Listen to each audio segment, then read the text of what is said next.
You know, you and I are victorious not because of who we are, but because of who Christ is. We're victorious because God's the one that's commanded victory upon our lives. It's not because of your strength. Would you just get over yourself and realize that it never was about that? So many people struggle with that because they come back to the place where, well, I don't know if I can do this. Well, of course you can't do it. Why did you ever think you could do it? It's God that does it in us. God says for us to put on the whole armor of God. Right? By what? By the power of His might. Right? You don't put it on by yours. When you're battling against things, when you're battling the devil, when you're battling against the flesh, the world, and the devil, you're not doing it in your own strength. The reason for your victory is never you. It's always Christ. It's always the power of His might.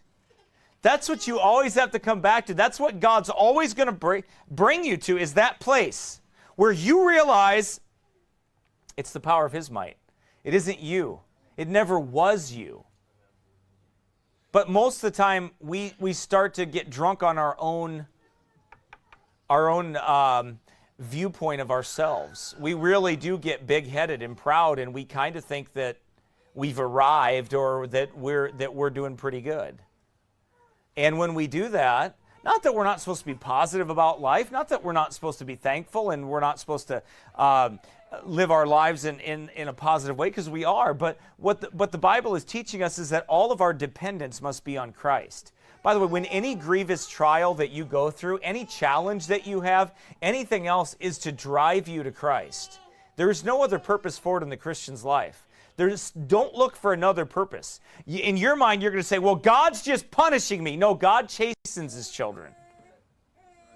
Right? And He does it that they would be partakers of His holiness. He does it to make them more like Jesus. He's not doing it like because He enjoys afflicting you. He's not doing it because God's getting a thrill out of it. He's not doing it because you made Him mad, so He's going to get you back. That's not the God of the Bible. Your dad might have been like that, and your dad might have beat you when you were a kid because he just didn't like what you did, because you just annoyed him, or you just were an inconvenience to him, or so he may have treated you like that. People in your life may have treated you like that, but that's not how the God of the Bible is. That's not the love of God. The love of God is when God chastens you, it's to teach you, it's to make you a partaker of His holiness. That's why God's doing it.